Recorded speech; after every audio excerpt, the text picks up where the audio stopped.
Before we get started, I've just introduced myself. So I'm Michael Haynes. I'm General Counsel at Juro.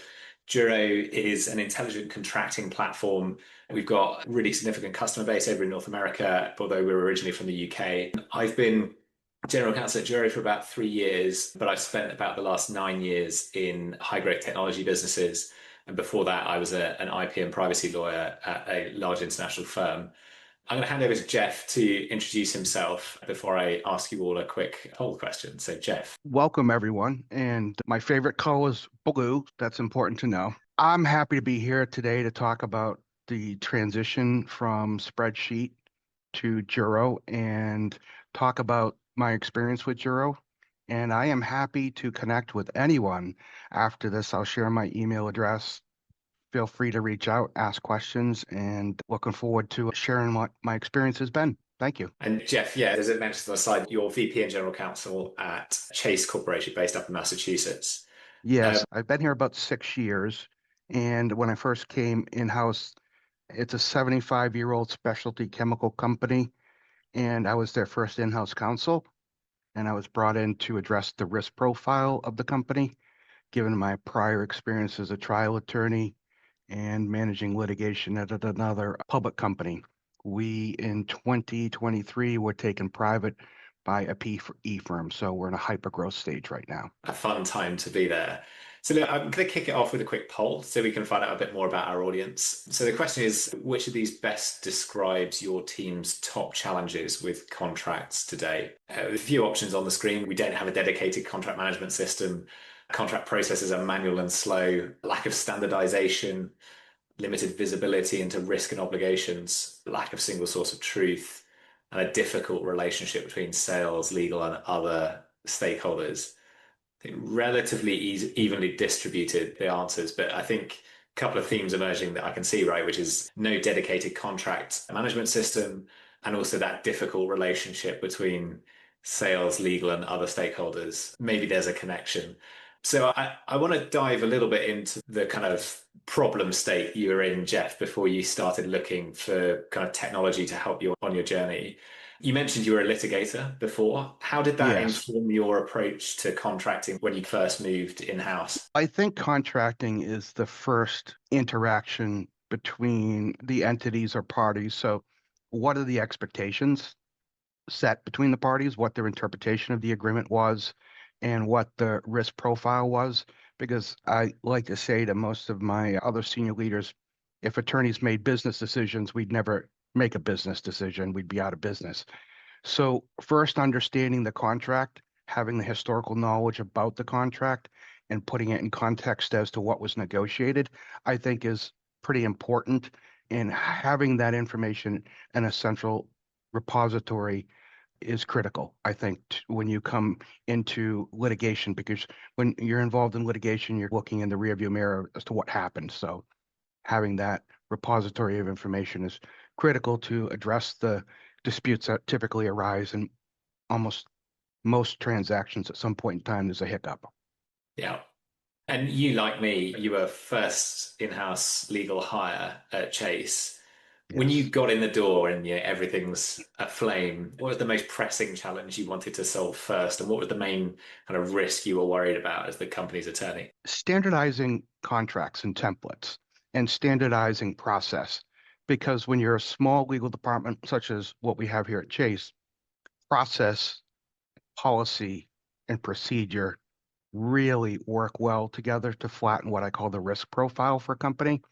And when you get your hands on all of the documents, you can understand what the risk profile is from a company. And that's what my first task was when I showed up at Chase, is to understand what was an acceptable risk profile for the public company and how that was aligned or not aligned with the growth strategies. And you'll often find in different business units, risk profiles were much wider and more risk was taken that wasn't necessarily in alignment with what the strategy was. And then others were super conservative and they were missing opportunities. Yeah. So you wanted to get that alignment between kind of knowing and understanding risk and then using risk as a tool for growth, right? So the informed risk taking to grow versus uninformed, unregulated risks that might crop up by accident. I think that sounds super similar to situations I've encountered before when I've gone in as a first legal hire, and often you're trying to solve those problems whilst you're flying the plane, right? Yes. Doing it as you've got, in your case, it might be investors looking in and asking you questions that you're finding out the answers to for the first time.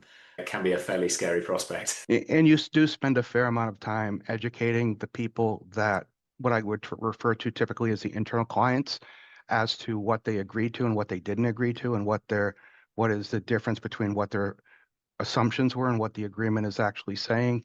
And I find that to be an effective in-house counsel, you need to build trust with your internal clients and visibility and spending time with them and sharing your knowledge. You build that trust.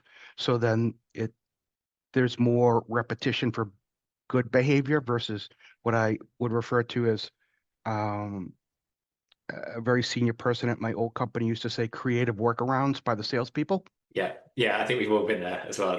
Finding someone who's using a template that they saved on their desktop 4 years ago is Yes. the classic example, I think.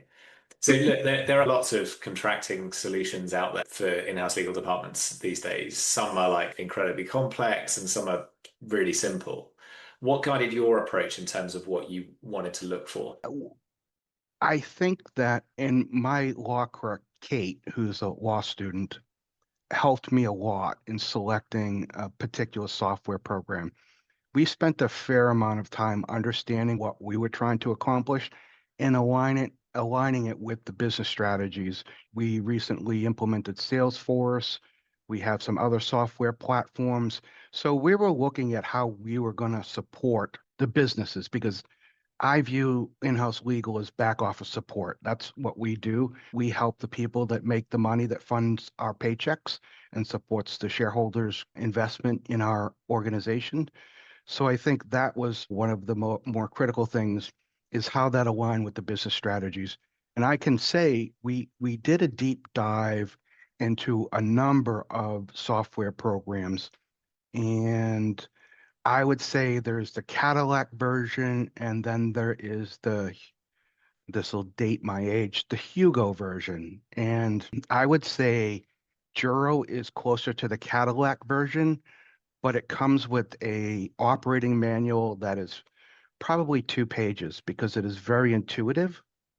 It's very easy to use, and it is, I won't say simplistic in form, but it is very understandable for someone such as myself who had a VCR with a blinking clock for 10 years because I couldn't figure out how to set the clock. So that was one of the aspects of it, the usability. And I will be very frank and say that some of the CLM systems out there was a fair amount of bait and switch in their presentation with pricing and deliverables and what they could and couldn't do. So if you're selecting a CLM system, please know that you have to ask all of the questions that you'll ask from a software vendor. And every time we asked Juro in their interactions with us, it was a straightforward answer. Yes, no, we don't know, but we'll get back to you. And they got back to us. They said what they could do and what they couldn't do. And everything that we needed, it exceeded our expectations. The price point was fantastic.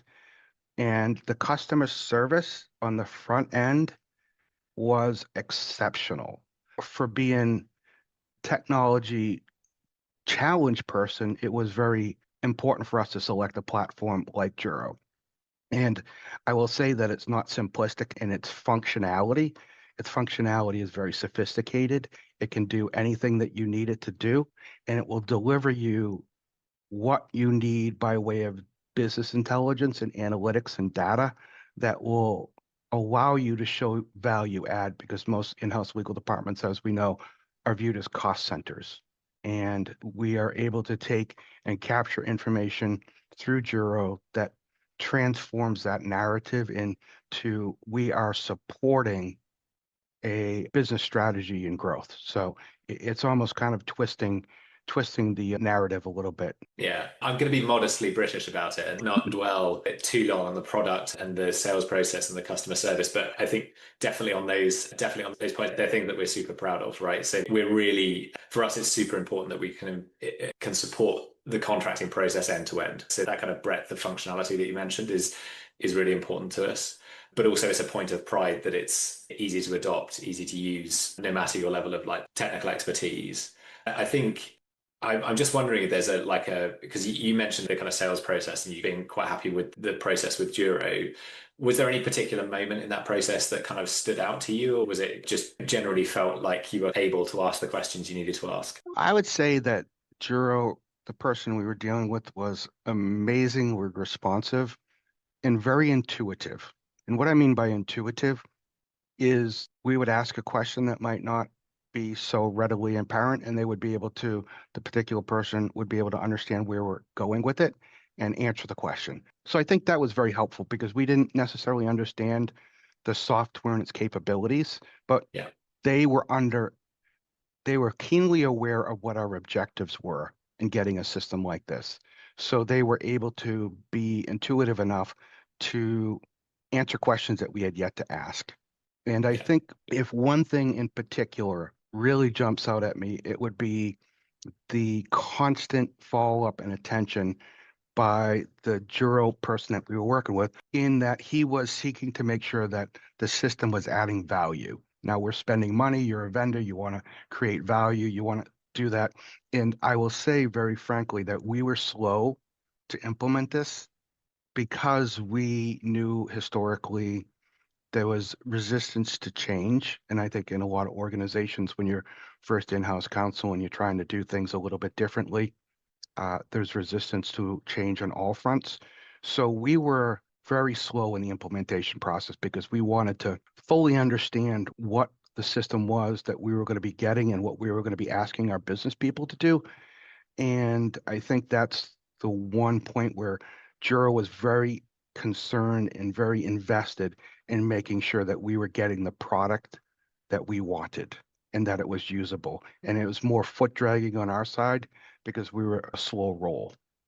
yeah. I think I know that. The thing I didn't reveal when I introduced myself was that I was actually a Juro customer twice before I joined Juro, and I recognized that persistence in the implementation phase. I think if I was going to turn it around, though, I think one thing that you've done that's particularly clever, if I could put it that way, is the way you're approaching the buying decision, right? So I think you started in the right place, the right end of the hot dog to eat it from, right? Which is how do we fit with the strategy of our business and what is the problem we're trying to solve?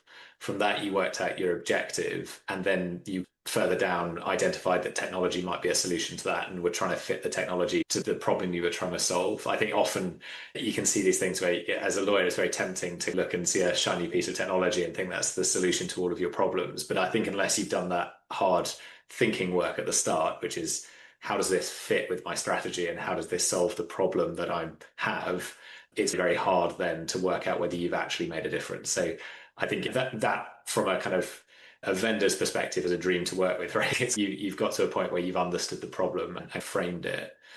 I wanted to ask Jeff if it's okay. Your kind of start to this process was around like contract audit and digitization of your contract data.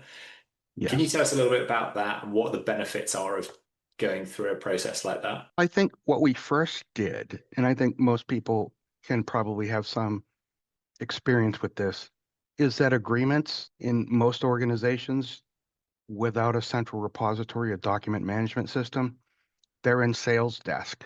They're in someone's briefcase. They might be under a table as a shim. They're everywhere. So I think from our perspective, we knew we were going to be doing this. So myself, my law clerk, and some administrative support, we did a contract audit over the course of several months. And we hounded people to send in every single NDA, every single agreement, whether it was expired, leases, every single document that had a binding obligation. We put it into a central repository. We instituted a naming convention and renamed all those documents in anticipation of going to a CLM system so we could upload those documents. And that was the first step in the process. Yeah. And so that's having everything in one place is a hugely beneficial thing to do. And then I think we've got a little short video that we can show you, which kind of shows how Juro deals with those kind of historic documents that you might upload. I'm just going to let that video play so people can see this in In action. Juro, we can upload multiple documents, up to 200 at a time, and use AI to extract and tag that data. First, we select Add Document and choose the Upload option. Then we drag and drop the entire folder of contracts from our desktop into Juro. Next, we select the template to upload them against. This tells Juro's AI which data to look for and tag. Once extraction is complete, we can view all those contracts together in one table. AI identifies the key data we requested, such as dates, termination rights, contract values, and liability caps. We can review and accept all those data points with one click. AI also detects important dates in the contracts, so now we can choose which of these dates to set reminders for, deciding when they'll be received and by whom. From here, we can set up custom views based on our requirements, such as all contracts in a specific country or above a certain liability cap. We can even set up custom prompts within the template itself. For example, if any contract uploaded to this template has a value greater than $100,000, it will automatically be shared with the CFO for approval. Bulk AI Extract makes it easy to know what data is in our contracts and to act on it. Try it today. Thanks. So I think you can see that is the Juro platform leveraging AI to do in a matter of kind of minutes something that certainly historically I've had to deal with, and it's taken months and months of manual attorney or paralegal time looking through documents to pull out key information. I want to move on to talk a little bit about how does that look now that Juro is up and running at Chase. So for example, how are your business users now self-serving on agreements like NDAs? Are they using Juro for that? We're using Juro for almost every single agreement that we can possibly throw into it, because it is a central repository that we can have when finance wants to run something about how many contracts have evergreen clauses or how many contracts have pricing modules or schedules. We're able to point them in a direction and we can do a query. One of the more important things and aspect is, and this is really the value add that Juro and their technical expertise, again, technology challenged here. When we integrated it with Salesforce and linked all of the agreements that we uploaded to the Salesforce and they're attached to a customer account, now the people don't need to bug me and say, hey, do we still have an NDA with such and such a client? They can go into the customer account in Salesforce and find the last NDA, and they'll be able to find the agreement. They no longer have to go ask for it. They can find it and self-serve themselves.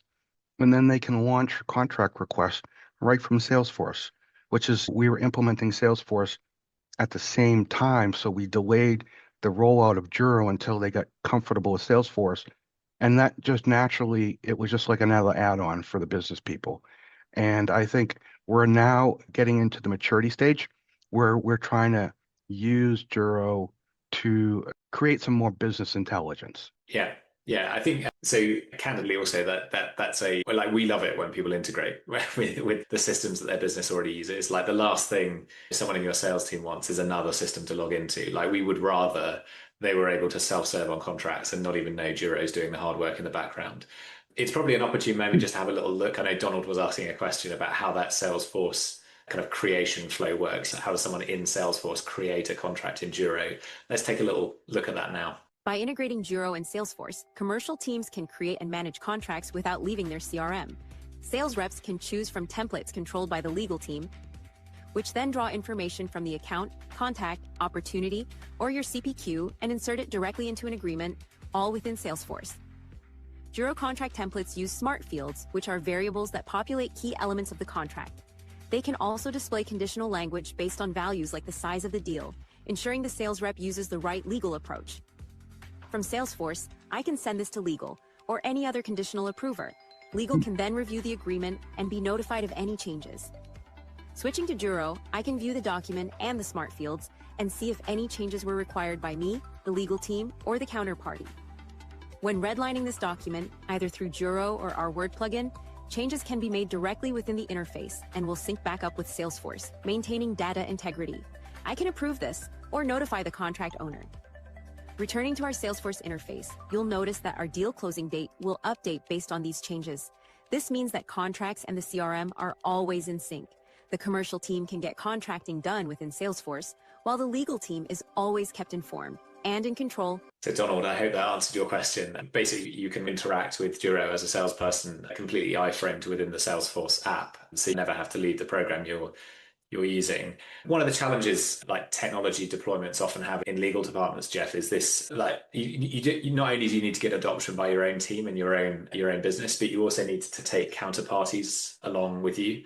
That can be tricky when you change your contract processes. Other things that you particularly like or enjoy about the signature process in Juro? Oh, here's a perfect example. We have a waterproofing product. I call it black goop. It's called CIM. And if anyone's familiar with the water feature at the 9/11 Memorial in New York City, CIM product is undercoated that, and that's what keeps the water from going into the subway system. And for that particular product, we give out, depending upon how it's applied, where it's applied, we give out 5, 10, 20, 30-year warranties. And it's a standard template, and it gets filled in. And the customer service person for that business unit fills out the form, automatically sends it to the project owner and myself in a pre-printed form. It gets signed. And one of the things that we found, which is I found unique from Juro and other versus other CLM systems, when the other side gets the agreement, they don't have to log into anything. I had to like literally give a DNA sample to sign an NDA with Volkswagen today. This system is so easy to use and it's very intuitive.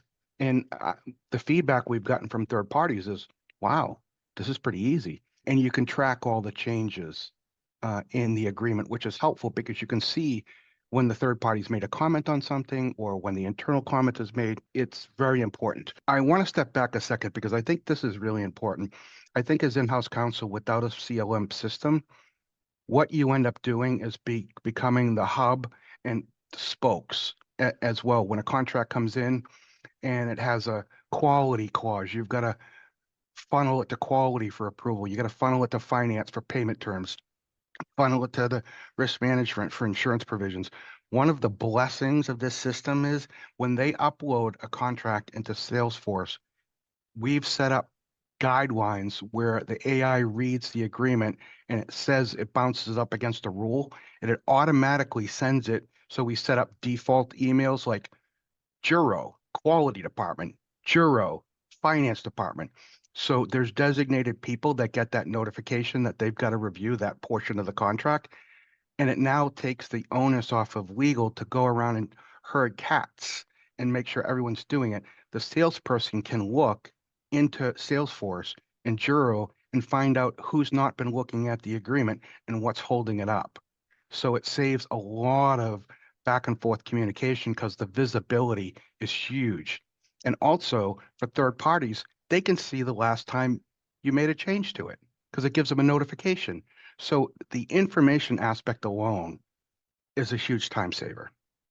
Yeah, I think that that collaboration bit is like it's really hard to build, but it's super valuable, right? I think look, you're talking a little bit about commenting. I think that actually interesting. I'm going to steal what you've done there, like the kind of automating the tagging of individual departments where you need their input on the contract is really sophisticated. I am maybe not quite that good at using it. But I love the fact you've got separate internal and external comments and that they're accessible by you and your team at the same time. We might have a master services agreement and an order form. And I know that while I'm looking at comments on the legals, I know that my colleagues in the commercial department can be looking at the questions and comments on the deal side of things as well. And it avoids that kind of like irritating sequential thing that happens in lots of in-house legal departments where you've got to organize either meeting after meeting or email after email with different departments, and you end up with 4 different versions of the same document that need to be consolidated. It's also nice. It's also nice because then you can ping an internal person and say, I sent these comments, you addressed 3 out of the 4. There's still an open issue. So it elevates the level of communication far and away to what in the manual process, it's night and day. Yeah, and then there's that audit trail of who agreed what and when. So Yes. it's really, really important. I think particularly as you're scaling. I think let's have a little look at how internal and external comments work in Juro so that the audience can see what we're talking about. In Juro, we can switch between internal and external comments when collaborating on a contract. This draft is currently being reviewed internally. We can select the section we want to comment on, choose whether the comment is for the internal team or for external collaborators, and then start typing. We have flagged this to a colleague who will now receive an email and a personal notification in Slack. If we want to query something with the counterparty, we simply highlight the section we want to flag, switch comments to external, leave our comment, and they will be notified by email. Juro makes it simple to collaborate internally and externally on your in-flight contracts. Try it today. So that's that kind of internal, external flow we were talking about. I want to touch on something else you mentioned, Jeff. I think you mentioned the AI aspect. How important is AI as a time saver in your team? You got two people, you and Kate. How does that help? We don't know yet its full ability to assist us, but what we can tell is that the AI is, because what we've done is we've put in what I call guardrails, like in bowling where the rails come up. We've implemented those types of rails in our kind of fields when a third-party agreement comes in and it starts reviewing it. We're finding that the AI is starting to learn preferences for particular types of agreements. For example, if it's an international distributor agreement, we have a template that it runs up against. It's starting to see and build almost a memory of things that are more important to us. So it's self-learning our preferences as we go along. It's making things, it's almost acting as a second set of eyes, like a proofreader. If you're in your fourth agreement for the day and you forgot about Incoterms, it's going to catch it for you. Yeah. I think there's certainly a couple of things I'm seeing in my team as well, which is, I think there was a question earlier about to what extent are those smart fields that are extracted with AI extract standardized, or can you customize them, or forced to use particular ones? It's completely flexible, right? So if there's one thing that you and your business want to capture about every contract you enter into, it's completely open to you to do that using AI, right? And so those kind of AI extract smart fields, again, you can call them what you want, but you can also tailor them with custom prompts. So if there's I don't know, if you're capturing a particularly rare piece of information that, is peculiar to your business, you can do that and tailor the prompt over time so it gets better and better at finding that bit of information. So that kind of personalization is really useful.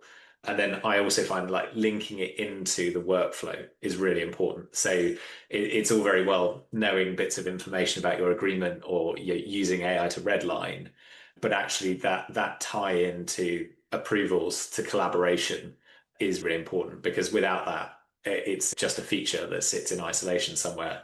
Whereas I think once you put it into action in a workflow, it's really helping you deliver value. I think it's worth it. I'm probably just showing a little bit of what the AI can do in Juro. This one, I'm going to show you how we use AI to redline in Juro. Juro can use AI to review your contract and add red lines where the document doesn't comply with the rules in your custom playbook. To run an AI review, we open the document in Word, then open the Juro add-in. Next, we upload the document to Juro. We can choose which workspace to upload the document to and select from the templates set up in that workspace. Once the document is synced with Juro, we can choose AI Review. We select a playbook to review the contract against, and then click Run AI Review. Juro AI will analyze the contract and suggest red lines based on the rules in your playbook. Red lines appear in real time. Juro groups these red lines into 3 different priority levels: low, medium, and high, based on how important that rule is for your negotiation preferences in your playbook. We can accept or reject the red lines and the comments that come with them as we go through the document. AI Review makes it easier and faster for anyone to redline contracts in compliance with the rules of your playbook. Try it today. That's one of the things I'm kind of starting to use more and more in my team is you've got a third-party vendor agreement. Use AI Review to help the first round of marking that up when it comes in against a playbook that's defined by you. Jeff, I wanted to, sorry, go ahead.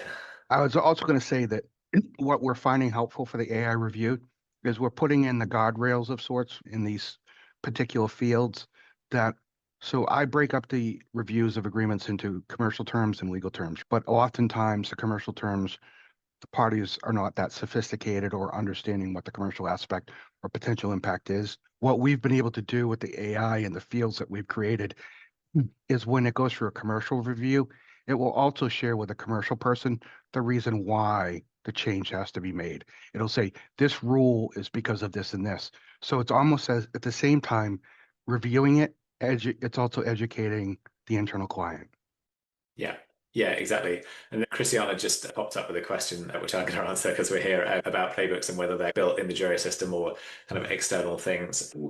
The system has a kind of a playbook builder kind of feature where you can add playbooks rule by rule, assigning priority level and explaining what you do accept and what you don't. We've also got within Juro a playbook converter, which will do a fairly good job at trying to convert existing playbooks you might have in Microsoft Word. Now, they may need some adjustment to work in the kind of AI space, but it's a really good start to get to a point where you've got some rules that you can adapt and improve on over time rather than starting from scratch. Jeff, I wanted to pick up on something you spoke about earlier, the kind of implementation process. And I know you obviously had Juro hassling you as you went through to make sure you got value from the platform as soon as you could. How did you find Juro's approach to implementation, and did we get the pace right for you and the business teams at Chase? I think it couldn't have gone better. And to give some particular details, I think we paced it and then we accelerated when we had the ability to accelerate. We moved deadlines around and it was a very flexible process and it worked for us. And I found that as far as the rollout process, which I think is important for the people on this call to understand, is someone brought up, does Juro have a playbook? I'd like to say that one of the distinctions I found about the difference between Juro and other CLM programs were the historical knowledge that Juro brings to the table. And what I mean by that is there were things that we didn't even know we needed, and Juro people would suggest it. They would say, this other company did it this way, or they did this, or would you think this is beneficial? Whereas other CLM companies, when we were doing the selection process, it was they were going to hand you a box and you were going to have to figure it out. I'm not saying that Juro is so different from other software programs, but the ability to make it your own, I found much different and much more user-friendly. And that made the rollout easier, less stressful. And I think the adoption was much faster than I expected, honestly, much faster. And looking back, Jeff, what would you say was the kind of most critical factor in that speed and success during implementation? And how did Juro support your kind of training strategy for rolling out Juro more broadly in your business? They were there for every request we had. Use the analogy, you can go to a five-star steak house and it's a terrible experience because the waiter or server was terrible. You can go and have a burger for $5 and the server was great and it's a great experience. That's what I would analogize what the service level was at Juro. It was exceptional. And I think you and I have talked about this, Michael. It was so exceptional that I wrote a letter to your CEO explaining my satisfaction with the level of customer service. And when you're reducing anxiety and you're reducing stress, it makes the rollout that much easier for the people who are dealing with this the very first time. Yeah, I can confirm Jeff did. That letter is framed in our London office as well. Yeah, that's very kind. Thank you. And is there, I think this is important at the moment of like self-reflection as well when you go through these processes. Is there anything that you would have done differently in implementation or any advice that you give to your peers who are doing this for the first time? Be patient with yourself. Be patient with your business people and rely upon Juro's expertise and their ability to implement this and trust them with the guidance that they will provide you, because when you're integrating to Salesforce and when you're integrating to when you've got Oracle adoption and all these other things that are going on, I would say one of the most critical things that I found as in-house counsel is building trusted partnerships. And I think that is what I really want is the basis of the success of Juro and Chase. And if I was to do anything differently, I can't say that I would, other than probably bring Juro on 3 years ago. That's very kind. I just wanted to ask you a little bit about results and impact, because it's all very well choosing the right contracting platform, having a really smooth onboarding. But ultimately, like none of that matters, right? Unless you get outcomes, right? Outcomes that materially improve the position that you were in before. So I wanted to focus, like there'll be a few of us on this call who have worked for or are in private equity backed high growth businesses. What role does Juro, or do you see Juro playing at Chase as the company scales and your kind of investors seek to see a return on that investment? I think what it's going to be for scalability is we have the ability to audit, collect, and sort contracts and upload them into Juro. And we're going to have the ability to put in place templates that are going to mirror what the risk profile is for that growth strategy. And the tool is there. It's in the ability to just add to it what some of our IT people refer to as scalability Yeah. is it's endless. It can do amazing things in short period of time. And it is I think from a PE perspective, right?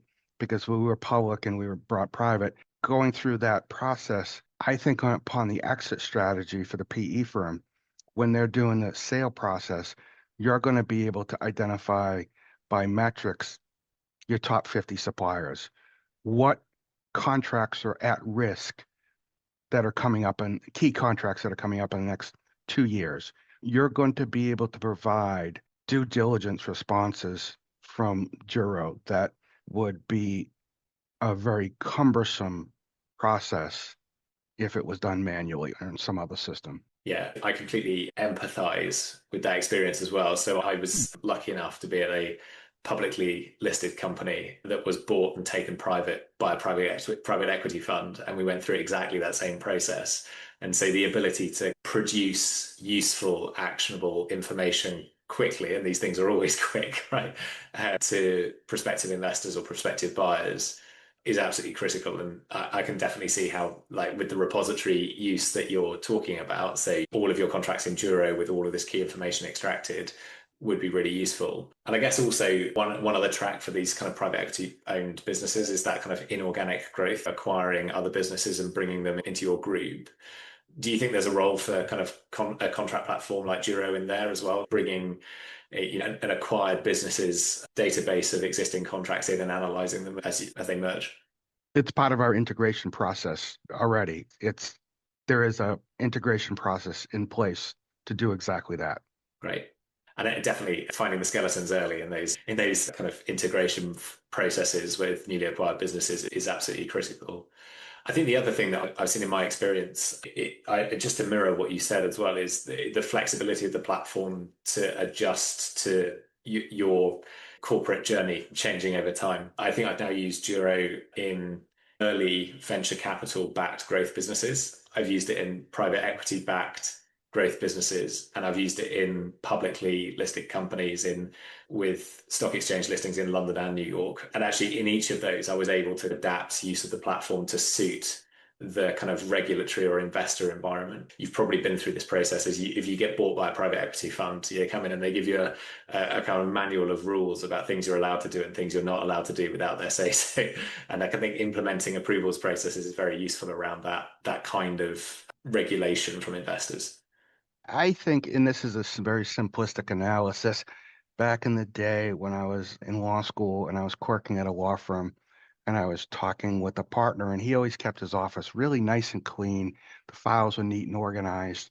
And I said, geez, you spend a lot of time organizing your files. And he says, if a client walks in to my office and sees papers everywhere, the first thing they're going to think is, are those my papers?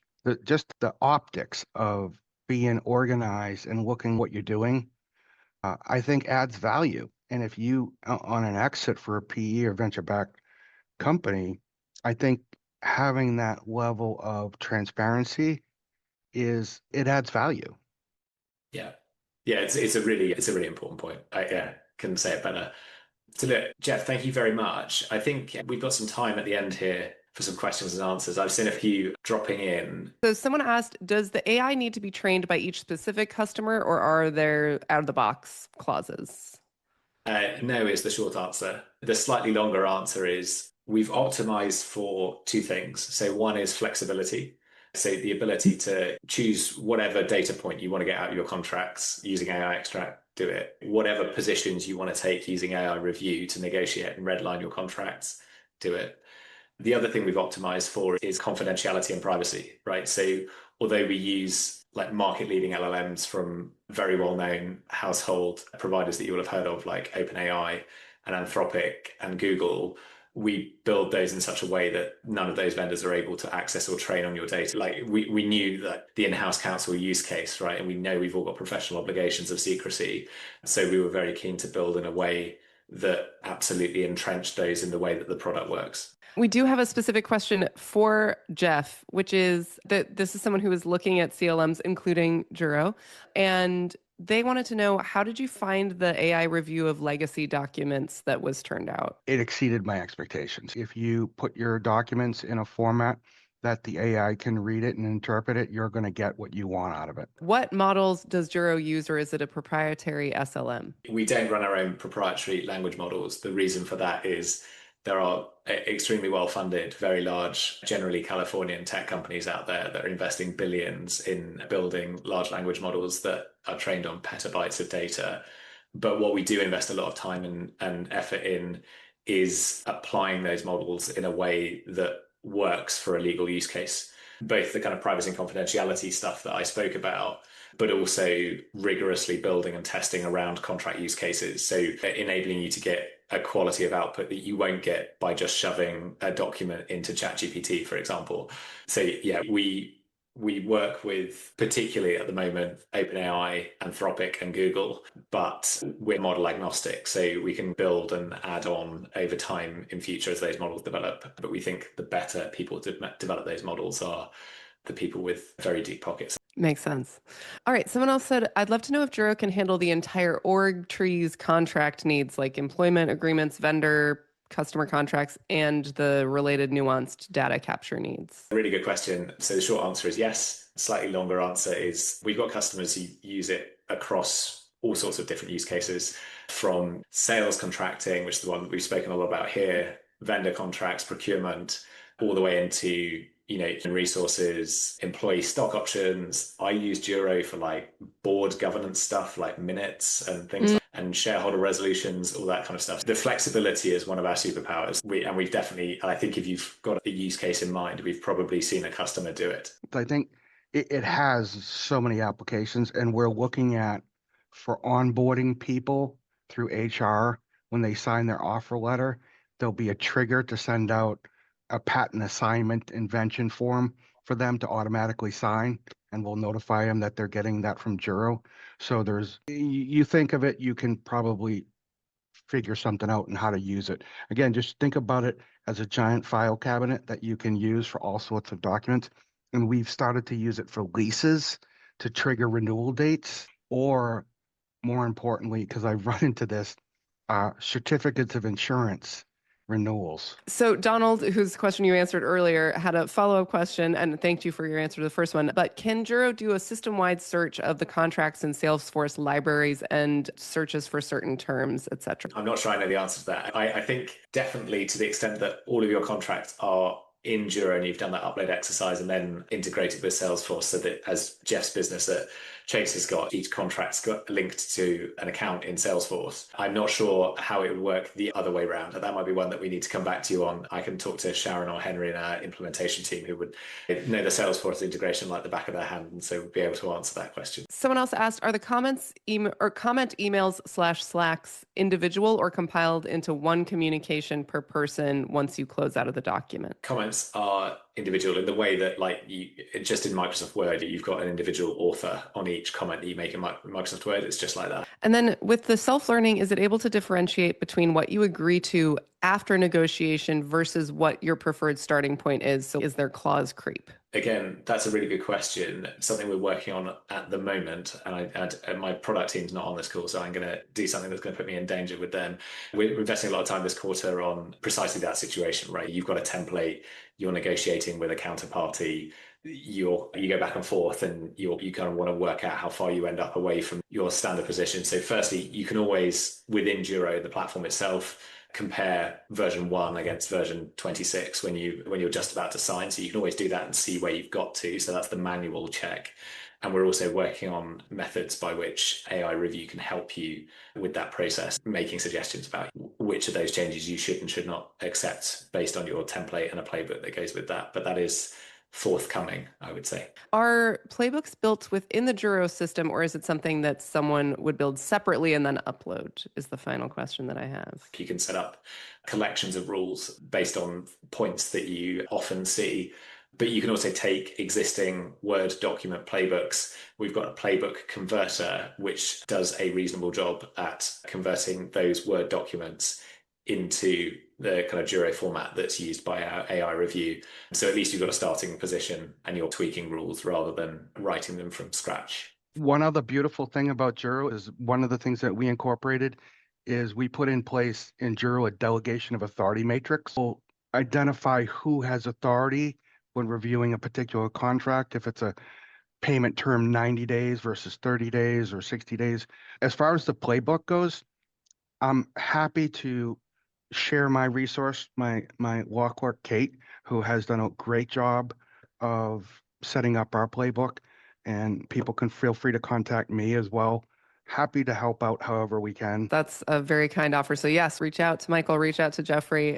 Thank you, both of you, for being here and sharing all of your insights and your expertise. Any final thoughts? I think you have maybe one more little plug slide here, Michael. Yeah. If you're a Juro customer already, thank you. And reach out to the Juro team if you've heard some stuff that we've spoken about today that you want to find out more about. If you're not a customer and you're interested in learning a bit more, please head over to juro.com and you can book a demo with one of our team. Again, Jeff's been very kind about that team, but hopefully they will be able to help you in exactly the same way they've helped Jeff. And the final thing I wanted to say is a huge thank you to Jeff for taking the time to come and talk to you all about Juro with me today. He didn't have to do this, so I'm really grateful that he's spared the time and shared his experience of going through the process of coming to a company, finding problems, trying to solve them with technology, and eventually finding Juro and going through the process of implementation. Yeah, thank you, Jeff.